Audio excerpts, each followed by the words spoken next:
டாஸ்மாக் நிறுவனத்தில் பல்வேறு முறைகேடுகள் மூலமாக 1000 கோடிக்கு மேல் கணக்கில் காட்டப்படாத பணம் புழங்க வாய்ப்புள்ளதாகவும் அமலாக்கத்துறை அண்மையில் தெரிவித்திருந்தது. இதனைத் தொடர்ந்து தமிழ்நாடு அரசுக்கு எதிர்க்கட்சிகள் கண்டனங்களை தெரிவித்திருந்த நிலையில் தமிழ்நாடு பாஜக சார்பாக இன்று டாஸ்மாக் நிறுவனத்தின் தலைமை அலுவலகமான எழும்பூரில் உள்ள நடராஜன் தாளமுத்து மாளிகையை முற்றுகையிட்டு போராட்டம் நடத்த திட்டமிடப்பட்டிருந்தது. இதன் தொடர்ச்சியாக இன்று காலை முதலே பாஜக மூத்த தலைவர் தமிழிசை சவுந்தரராஜன், பாஜக நிர்வாகிகள் வினோஜ் பி செல்வம் ஆகியோரை அவரவர் இல்லத்திலேயே கைது செய்த போலீசார் பாஜக மாநில துணைத் தலைவர்கள் கருணாகராஜன், சக்கரவர்த்தி உள்ளிட்டோருடன் எழும்பூரில் உள்ள ராஜரத்னம் மைதானத்திற்கு டாஸ்மாக் முற்றுகை போராட்டத்தில் பங்கேற்க வந்த ஏராளமான பாஜக தொண்டர்களை கைது செய்து தடுப்பு காவலில் வைத்துள்ளார்கள். இந்நிலையில் டாஸ்மாக் தலைமை அலுவலகம் முற்றுகை போராட்டத்தில் பங்கேற்பதற்காக சென்னை பனையூரில் உள்ள தனது இல்லத்தில் கருப்பு நிற சட்டை அணிந்து புறப்பட்ட பாஜக மாநில தலைவர் அண்ணாமலையை அக்கறை சந்திப்பை அடுத்து காத்திருந்த போலீசார் அவரை கைது செய்து தனியார் மண்டபத்தில் தடுப்பு காவலில் வைத்துள்ளார்கள். இதற்கு முன்னதாக செய்தியாளர்களை சந்தித்த பாஜக மாநில தலைவர் அண்ணாமலை அமலாக்கத்துறையின் ஆரம்ப கால தகவலின் அடிப்படையில் 1000 கோடி ரூபாய்க்கு மேல் முறைகேடு நடந்திருப்பதாக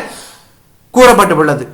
பொறுத்திருந்து பாருங்கள், இது தமிழ்நாட்டு அரசியலை ஒடுக்குவது மட்டுமல்ல, தமிழ்நாட்டில் நல்ல அரசியலை கொண்டு வருவதற்கான பாஜக எடுத்த முன்னெடுப்புக்கு இந்த போராட்டம் ஒரு அச்சாணியாக இருக்கும். டாஸ்மாக் நிறுவனத்தில் 1000 கோடி மட்டுமல்ல 40,000 கோடி முறைகேடு நடந்திருக்கும் என்பது எனது அனுமானம். மொத்த மது விற்பனையும் சேர்த்து 40,000 கோடியை தாண்டும். 1000 கோடி என்பது சின்ன துருப்பு தான். 2024 நடந்த லோக்சபா தேர்தலில் அந்த பணத்தில் தான் நடத்தி இருக்கிறார்கள். 2026 தேர்தலையும் டாஸ்மாக் மூலம் கிடைத்த பணத்தில் தான் நடத்த திட்டமிட்டுள்ளார்கள்.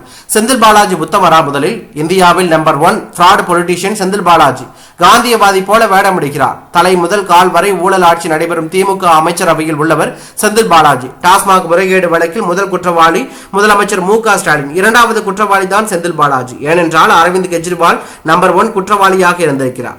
தமிழ்நாட்டில் அமலாக்கத்துறை தன்னுடைய அறிக்கையை முழுமையாக தாக்கல் செய்து முடிக்கும் பொழுது முதலமைச்சர் மு.க. ஸ்டாலின் முதல் குற்றவாளியாக இருப்பார் என்பது என்னுடைய ஆணித்தரமான நம்பிக்கை என்று அவர் கூறியுள்ளது பரபரப்பையும் அதிர்ச்சியும் ஏற்படுத்தி உள்ளது.